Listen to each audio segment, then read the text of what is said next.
Hey guys, Dark Desert Highway here, and today we're going to talk about the Bible.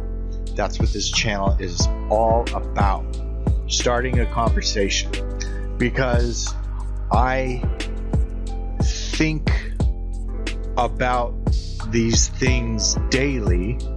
They are my meditation.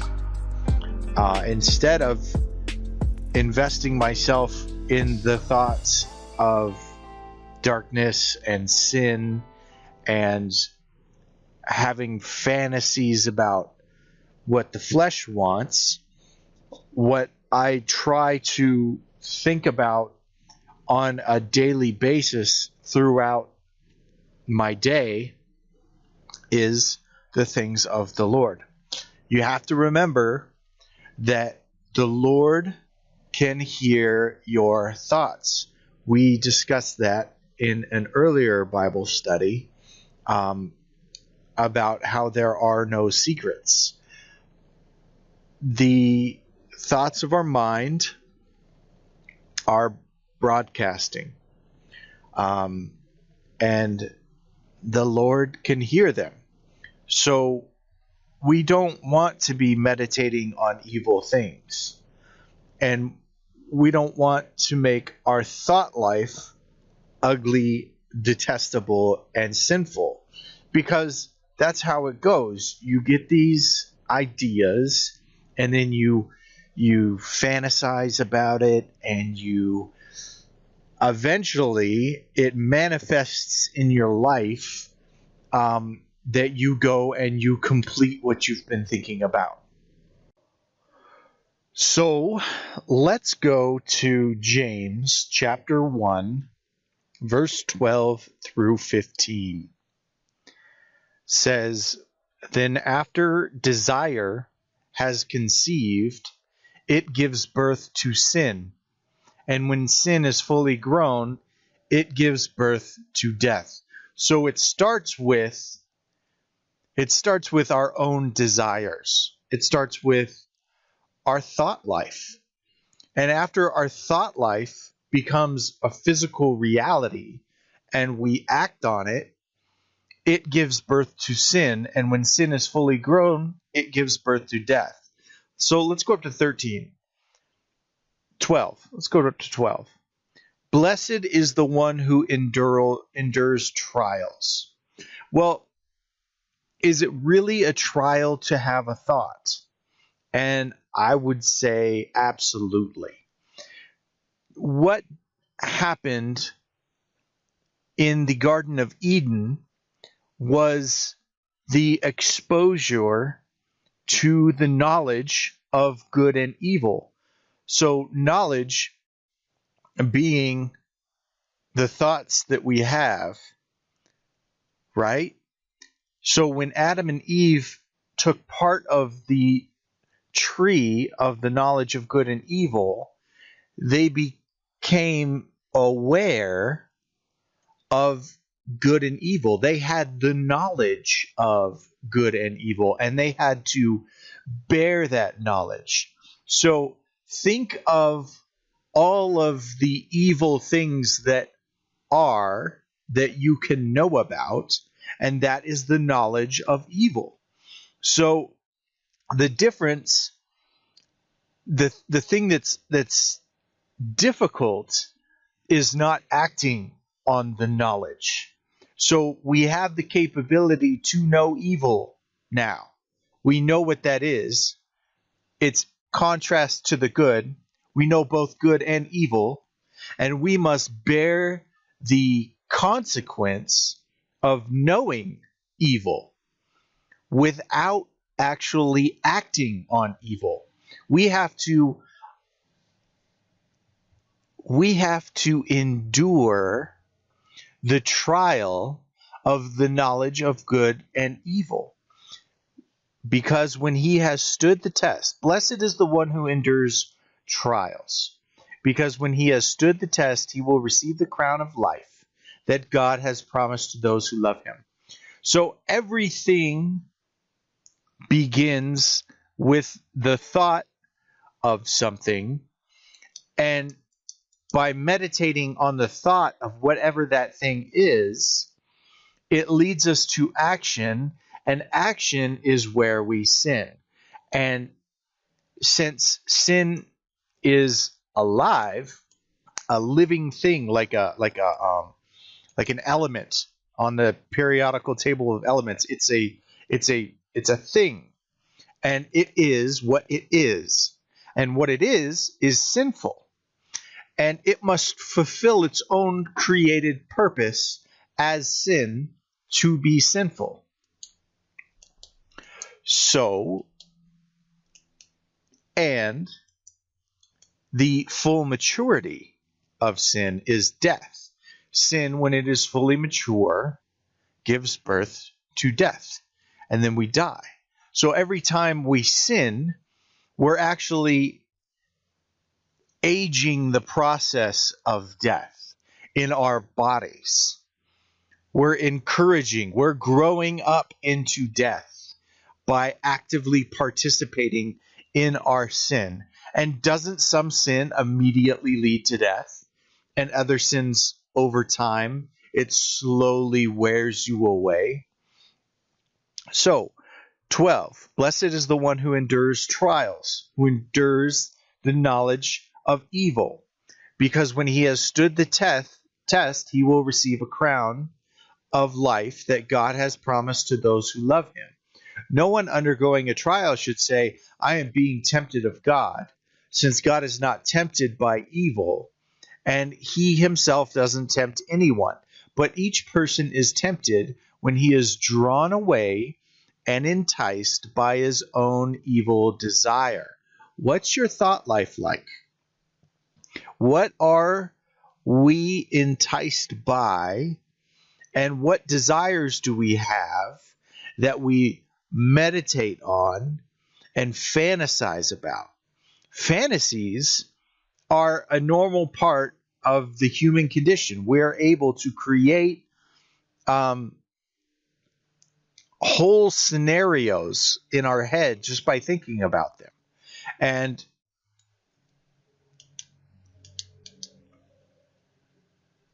after the desire has conceived, it gives birth to sin. And when sin is fully grown, it gives birth to death. Now, look, I'm not saying that all fantasy is bad. I mean, look at the guy who created the skyscraper. He had an imagination that he could build a tall building, or the guy who built the bridge, had an imagination. He imagined it. He drew it up in plans. He got together with other people and talked about it, and it became something that physically is now a part of this world. But we have other thoughts, and it's those thoughts that give life to sin in our lives that we need to be careful about. What is your thought life like? Would you be able, in a room full of people, to talk about the things that you think about? How bad are the things that you think about that you would never tell anyone at all, but silently to yourself, you fantasize about these things? And then eventually the fantasy isn't enough. Eventually it becomes an action. And then that action leads to your sin. And that sin leads to your death. It ages you. Okay, let's go. But each person is tempted when he is drawn away and enticed by his own evil desire. Then after desire has conceived, it gives birth to sin. And when sin is fully grown, it gives birth to death. That was James 1, 12 through 15. Let's look at 2 Corinthians 10:5. We want to have a thought life that we could be proud of, that we wouldn't mind sharing in a room full of people. The healthy thoughts. of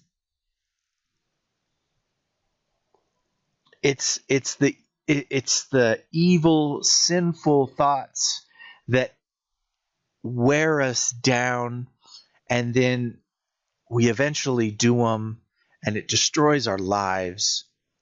So stop fantasizing about those things. I mean, I've had years of fantasies of my own personal sin.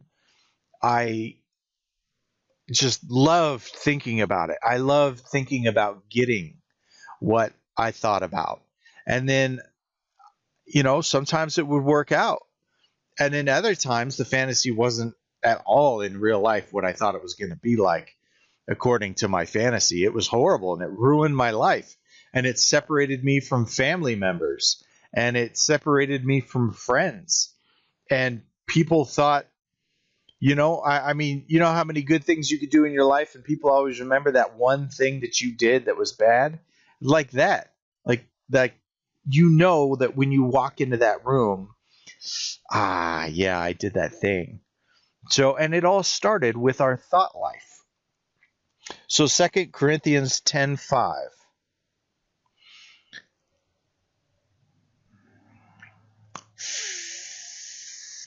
And every proud thing that is raised up against the knowledge of God. Okay, check this out. 3. For although we live in the flesh, we do not wage war according to the flesh, since the weapons of our warfare are not of the flesh, but are powerful through God for the demolition of strongholds. We demolish arguments and every proud thing that is raised up against the knowledge of God, and we take every thought captive to obey Christ. And we are ready to punish any disobedience once your obedience is complete. So it's really a war. There's this book called Battlefield of the Mind. It's like that. It's a battlefield of the mind.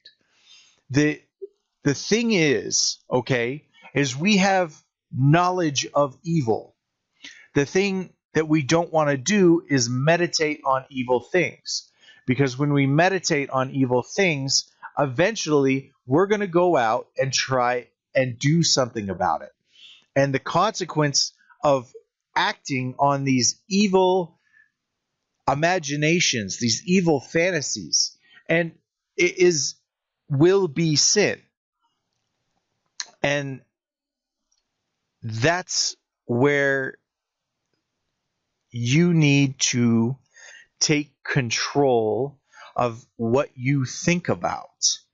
It's not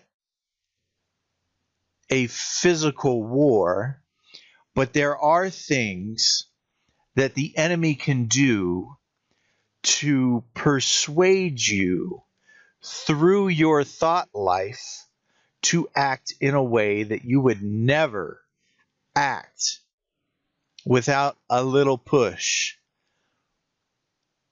Whispers of evil things in our ears. Did you know that the enemy whispers into your ear? Thoughts of thievery and murder and rape and molestation and adultery and money and power and death and all the evil things that you can imagine are constantly barraging our minds. And it may not be our mind, but it's in our head. So just because it's in our head, sometimes we think that that's who we are. We think that that's how we think. And we begin to believe that these thoughts belong to us. And we capture these moments of thought. And it's when we engage it. It's when we become engaged in that thought life where we fantasize. We pick it up. It's a thought and it's entered our minds. We believe it's from us because it's our mind, right? But it may not be. But then we pick that thought up and we run with it. And we see how far we can imagine ourselves into that evil desire. It is not a war of the flesh. It is a spiritual war. Since although we live in the flesh, we do not wage war according to the flesh. Since the weapons of our warfare are not of the flesh, but are powerful through God for the demolition of strongholds. Strongholds is what becomes embedded in our mind when we continue to think of things over a long period of time. Like, okay, pornography. Let's look at pornography. We practice it, we look at it, we think about it, we practice it, we imagine ourselves there, we continue from what we've seen into our own fanciful life, and then we physically reward ourselves for the thoughts that we've been having, and that creates a foundation for a stronghold. And then you do it again, and you do it again, and you do it over and over and over, and you practice it. It becomes a daily part of your life. You find yourself separating yourself from people to engage in this activity secretly, and you have to lock your door, and you have to be quiet, or you have to wait for somebody to leave. Because if somebody had known about your activity, you would be exposed, and then you would be confronted with it. So that's one demonstration of how a stronghold can begin in your life, and then you strengthen it through your own fantasy, and then you reward yourself physically by a release of dopamine in the brain when you orgasm, right? Okay, look, man, this is not just some fluffy gospel. It's a war. It is a war for your mind. It is a war that has nothing to do with the flesh, but everything to do with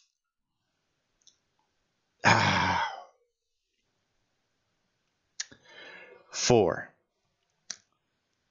Since the weapons of our warfare are not of the flesh, but are powerful through God for the demolition of strongholds. We demolish arguments and every proud thing that is raised up against the knowledge of God. And we take captive every thought to obey Christ. So there needs to be a stand. You need to stand against. It's the knowledge of good and evil. We have knowledge of evil. Just because we have knowledge of evil doesn't mean that we need to engage ourselves into evil. And that's the tricky thing about the knowledge of evil, is that it takes up the space of our mind. We know about these things. We see other people engaging in these things. And then sometimes you think, well, you know, I see that it's possible to actually live a life where I do these things.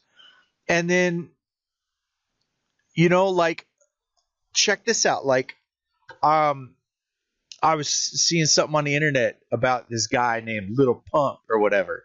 Anyways, he's some rapper, right?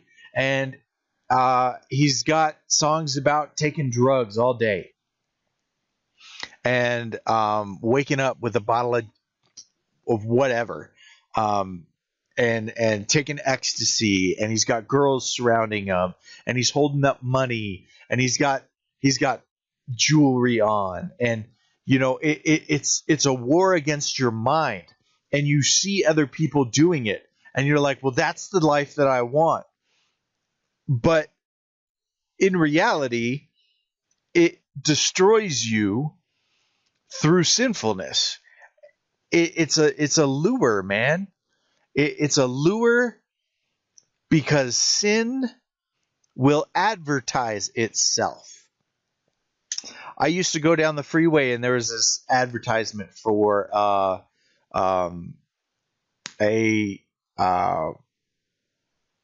well, it was a whorehouse, right? It was a strip joint, and the advertisement said one word across it. It said flesh, FELSH, and it had a picture of, you know, some legs, some skinny legs, and a woman's figure, and it was just flesh. And isn't that, what it excites in us? The flesh. Ooh, the sin and the flesh. It's crazy. You go down the street and you see signs for liquor, and advertisements on TV. And TV is not like it used to be. TV is a constant 24-hour advertisement of sin and the flesh. And you can call a number, and you can look at an ad, and there's all these different ways that sin makes itself available to you, because it must be what it is. It is sin. So it must be sinful. And sin uses me to advertise it to someone else, because it must be sinful. But we can take a stand against these things. And that's where we need to stand at the beginning of these things. Look, if you're already invested into a 4-year pornographic lifestyle of cocaine and fast cars and money, you're really going to need to do some work, and take a hold of what God offers through his power in being able to, what is it said? Demolish strongholds. If you're that far into it, then God needs to do a work in your life, because while you're in the darkness, you practice all the things that come along with it. And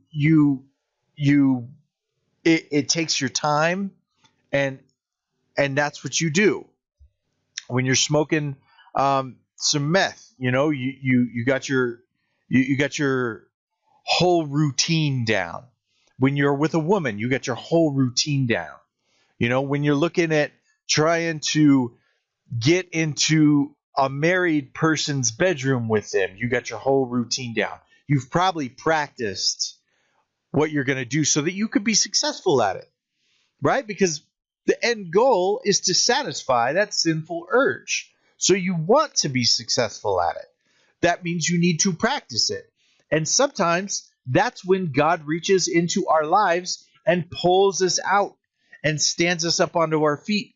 But you were just in the middle of all your darkness. All you know is darkness. All you know is sin. You don't know proper behavioral patterns of the redeemed, right? Because you've never practiced them. They've never been introduced to you. So those of us who are a little further along in our spiritual walk and have knowledge of God's power in breaking down strongholds, right? Since the weapons of our warfare are not of the flesh, but are powerful through God. God has, it's his work, powerful through God for the demolition of strongholds. I've had strongholds in my life since I was like 7,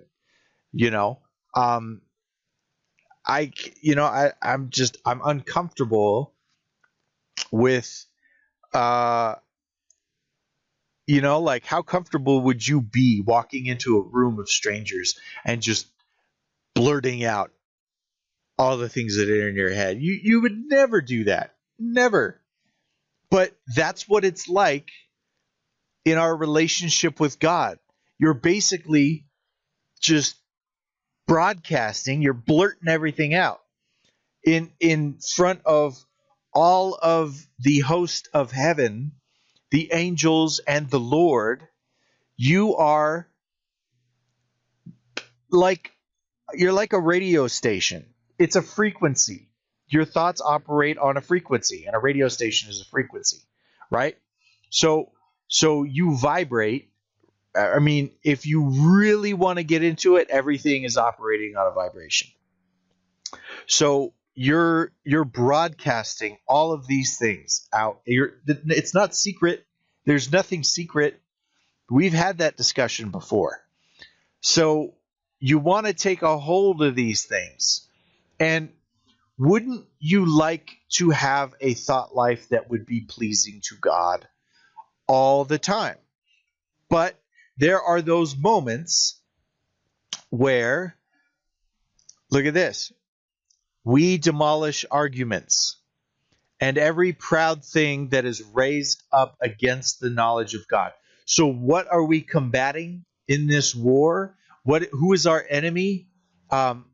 The arguments and every proud thing that is raised up against the knowledge of God.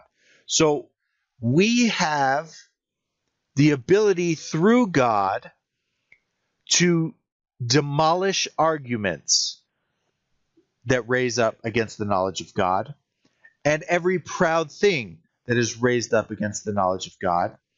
And we take thought captive to obey Christ. So the ability is there. It's there through the Lord. First, you have to have a relationship with the Lord, and then you experience the power that He has in your relationship. And you see that thing that held you captive, like drugs or pornography or alcohol or women, I mean, you could be captivated by them. And you try to get out and it pulls you back in. You've practiced it so long, you've got like a book of numbers where you can just call and it's there because you've made interpersonal relationships with people who will enable you to go out and get that thing that you want. So you have to, if you're in a place where you want to stop, you have to, through the power of the Lord, stand against these arguments of the mind, right? Either they're arguments in your mind, or it's an argument that's coming to you from another person. It's an argument. It's an argument. Maybe it's, hey, what if we go do this? Maybe it's presented itself to you in such a way that you can have it immediately. Maybe, man, we demolish arguments and every proud thing that is raised up against the knowledge of God, and we take every thought captive to obey Christ. And we are ready to punish any disobedience once your obedience is complete. So what do? Well, I've come to a point where I don't engage in fantasy anymore. I mean, fantasy is cool when you're a construction worker or an engineer or a doctor, but I'm none of those things. I'm a high school dropout, ex-drug addict, alcoholic, a sexual whatever. I'm all those things. And in order for me to continue my day, I have a lot of thoughts that I need to take captive. Basically, I stop them before it gets started. You got to stop it before it gets started. There's the thought. Nope. I just don't do that no more. I don't do it anymore. And so I refuse to entertain it. Now, I'm not sure if it's somebody whispering something to me or just because it's something I've involved myself in the past, but it's there. It is the knowledge of evil. And it's not a part of my thought process anymore to entertain these things in fantasy. And by just stopping it when it started, the first moment I have that thought, and sometimes it's like it's hurtful to have a thought like that. You're like, that sucked, and I don't want to think about that. And sometimes it's something that I really want, because I've wanted these things in the past, and yeah, it gave me pleasure, right? That's what the flesh is about. It's about pleasure and satisfying itself. So of course, my flesh wants to be satisfied in what my flesh wants. The sin that lives in me wants to be sinful. I need to take a stand and be like, we don't play like that anymore. That's just not something we do. And some of it can be entertained by what I involve myself in, like media and TV and music videos and broadcasts and all these things. I can find somebody else who's doing what I want to do, and I could be like, that's it right there, that's what I want. So I can find people who are talking about the things that my flesh wants, but I also need to disassociate myself with that in order to have a healthy thought lifestyle. It's a lifestyle of thinking. And in order for it to be healthy, I need to take captive the thought when it's like, hey, how about some meth?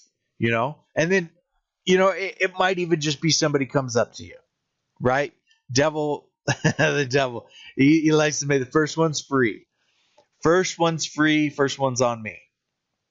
And I've had people, man, I'm a truck driver. I've had people come up to me, hey, I've had lot lizards come up to me and offer sex. I've had people come up to me and offer me drugs.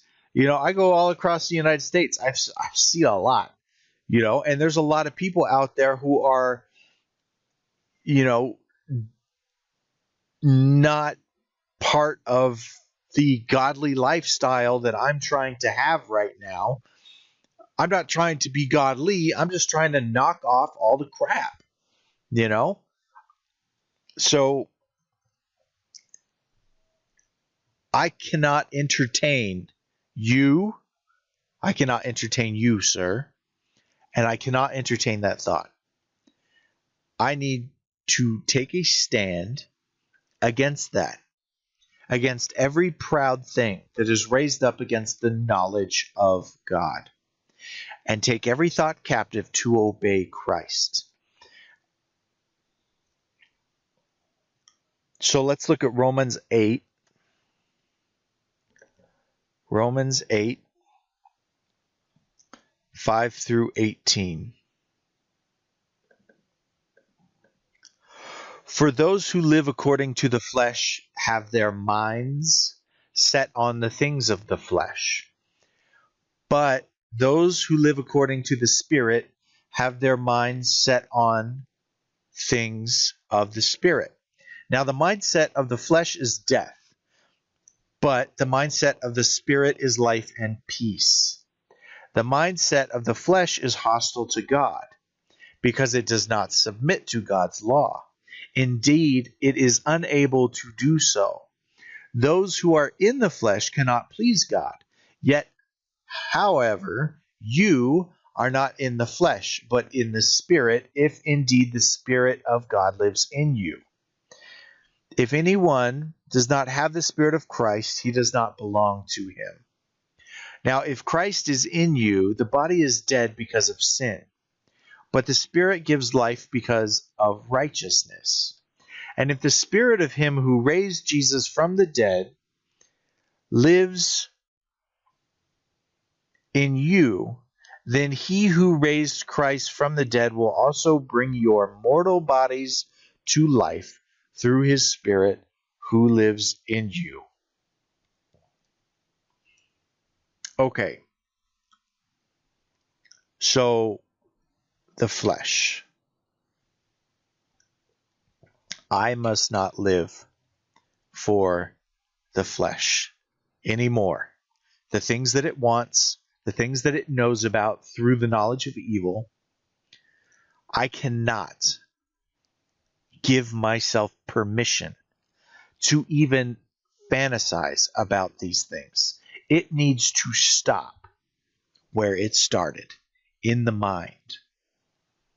In the mind. For those who live according to the flesh, have their minds set on the things of the flesh. But those who live according to the Spirit have their minds set on the things of the Spirit. Now, the mindset of the flesh is death, but the mindset of the Spirit is life and peace. The mindset of the flesh is hostile to God. So if I'm entertaining fleshly things, then I am putting myself in opposition to God, in a hostile position towards the Lord, because he's not like that. He is amazing. He is just and right and true and holy. And I need to conduct myself in a holy manner in order to keep my relationship with him on the up and up, because he knows what I'm thinking. He knew what people were thinking when he was walking around on the earth, and they didn't need to say anything. He knew what they were thinking then. He had that kind of power then. Now, I'm not saying that his power has changed, but he has that power now. Nothing is secret. All things are plain to the Lord, and there is a record that is being kept of everything that we say and do and think. So then, brothers and sisters, we are not obligated to the flesh to live according to the flesh. It is a false idea that I can give myself, that the knowledge of evil means that I must do evil. Okay? Adam and Eve took part of the tree of the knowledge of good and evil. They went from a place of knowing only good with God to knowing good and evil. And it was in their action of being disobedient towards the Lord that they did their first evil thing and separated themselves from God. Now, ever since then, sin has progressed in mankind in order to be sinful and to advertise itself. So that now, in my time, it's on billboards and in magazines, and it's in pictures that float across flat screen TVs right into my head. They have storybooks and movies and plays and all of these things, and it is an acceptable thing to be sinful. It is an acceptable thing to go out and cheat on your wife or make another woman cheat on her husband. It is an acceptable thing to trade our affections from what it originally was in the beginning with Adam and Eve into whatever it is today. I don't even know what's going on today. Boys are girls and girls are boys, and they're sleeping with each other, and I can't keep track of the name that you want to be identified by or what your pronouns are. I don't get down with any of that. I don't understand that. It's confusion. They are confused. So then, brothers and sisters, we are not obligated to the flesh to live according to the flesh. There is no obligation that just because I know about something, that means I got to go get it. That's a false idea in my head. Now, the idea started in my head. That's where it started. Okay, let's go get this. No, I'm not obligated to do so. Just because the thought is there and the flesh gets a little excited, it wants what it wants, I am no longer obligated to the flesh to live according to the flesh. Because if you live according to the flesh, you are going to die. But if by the Spirit you put to death the deeds of the body, you will live. For all those led by God's Spirit are God's sons. For you did not receive a spirit of slavery to fall back into fear. Instead, you received the spirit of adoption, by whom we cry out, Abba, Father. The Spirit himself testifies together with our spirit that we are God's children. The Spirit is the key. He is the down payment. He is the deposit of our faith. He is the physical/spiritual marker that you belong to the Lord. If you are baptized in the Spirit, you will know. And if we are children, we are also heirs, heirs of God and co-heirs with Christ, if indeed we suffer with him, so that we may be glorified with him. And this isn't going to be easy. I'll tell you, when I stopped drinking and looking at porn and smoking weed and dipping tobacco, it was the hardest thing I've ever had to do. It was not easy. I went through it. I still want it. I want these things. I just don't get it. I'm not obligated anymore. But yeah, I want it. Every day I want it, but I don't think on those things. I don't give myself the pleasure of entertaining the evil that I used to occupy myself with, because that's no longer who I am. I am, and I will be led by the Spirit. So I am a new creation. I will be led by the Spirit, and it will strengthen my relationship with God. Now, I don't know how long it's going to take for the consequence of my obedience to change into something so that I am a better person than I was, and my relationship with the Lord is, there's got to be something to it. This is where I'm at. There's got to be something to it. The scriptures say that I can do it. Then there's got to be something to it. What is the reward of being obedient? I do not know.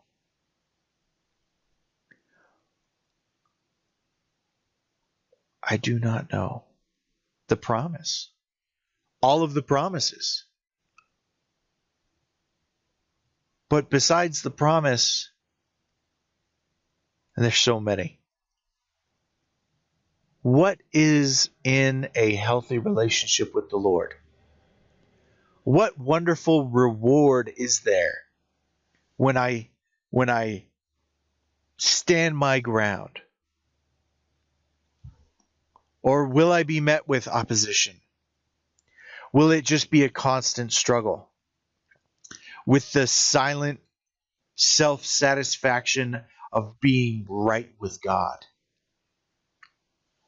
If indeed we suffer with him, so that we may also be glorified with him. So there's the promise. The reality is that we're going to have to suffer in saying no to ourselves. But the reward is that we're going to be glorified with him.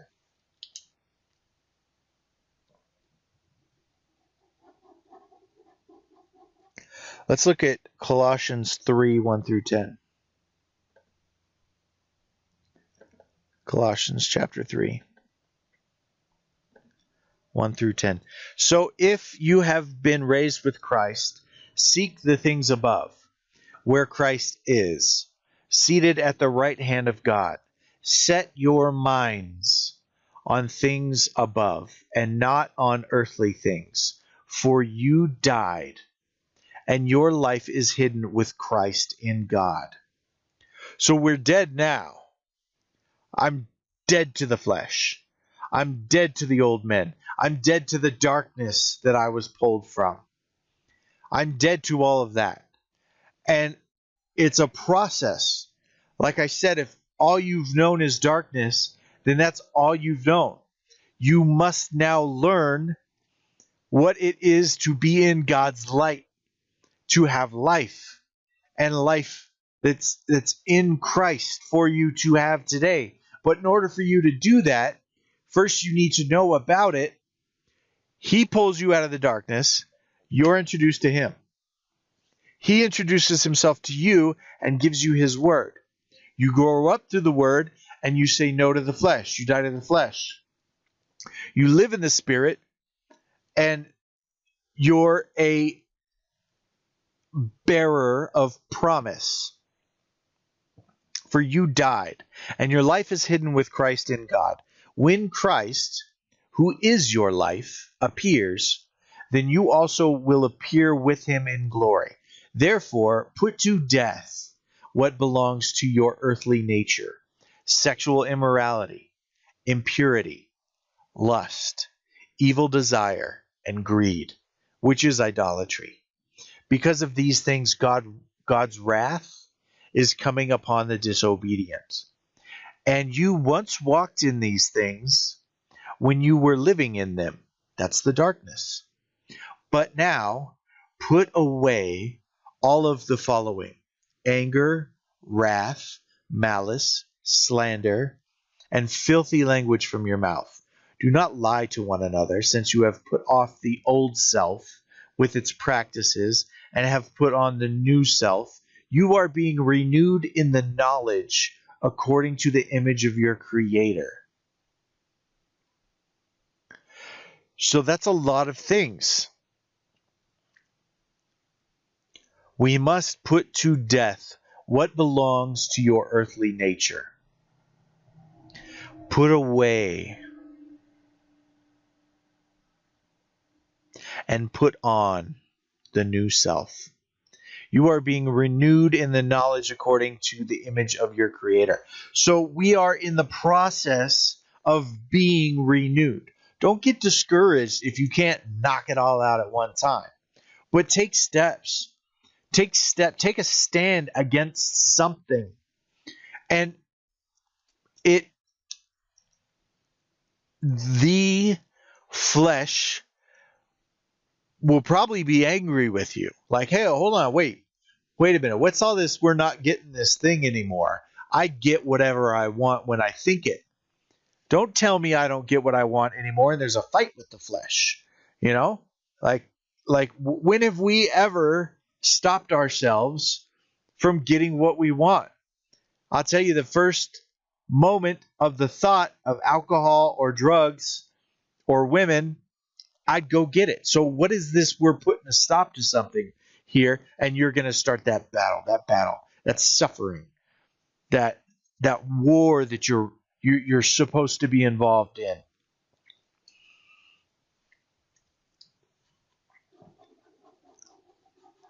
Romans 12, 1 through 3.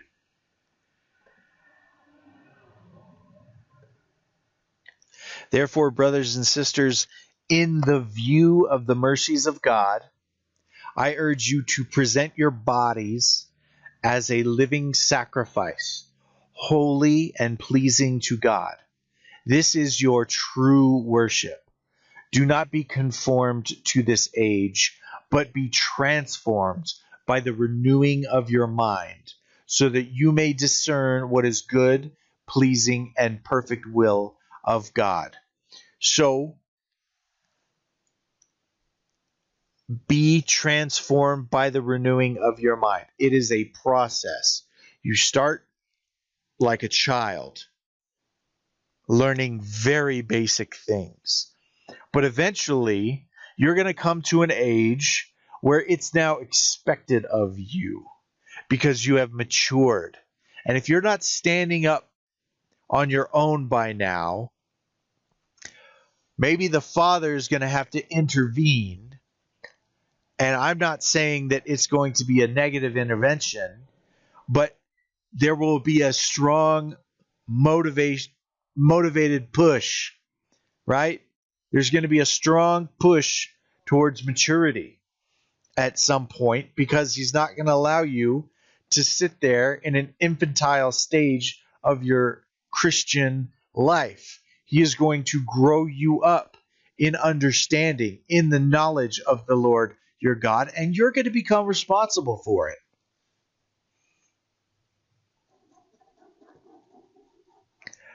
Last one, Matthew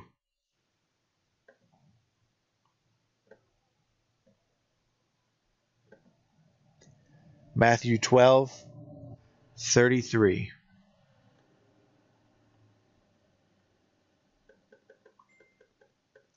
Either make the tree good and its fruit good, or make the tree bad and its fruit will be bad. For a tree is known by its fruit. You brood of vipers, how can you speak good things when you are evil? For the mouth speaks from the overflow of the heart. A good person produces good things from his storeroom of good, and an evil person produces evil things from his storeroom of evil. So it's the time. Either make the tree good and its fruit will be good, or make the tree bad and its fruit will be bad. For the tree is known by its fruit. It is time to separate yourself from that half and half lifestyle of not being sure which way you're going to be led by today. Either commit,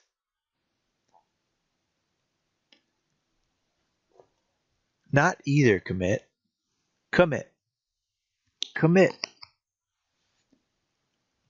Commit, man. It's time for commitment. It's time for some real effort to be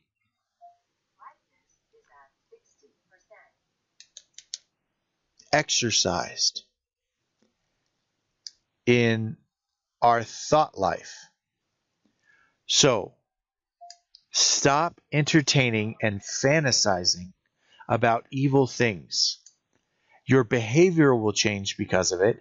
And, you might be a little bit more sociable, because instead of secretly mulling over, how can I get this? And planning and strategizing against the Lord in order to satisfy yourself. Commit to a healthy lifestyle of breaking off the thought, whatever it is, of evil. It's the knowledge of good and evil. That's what we carry around with us. That is the burden of the mind, is that we know evil.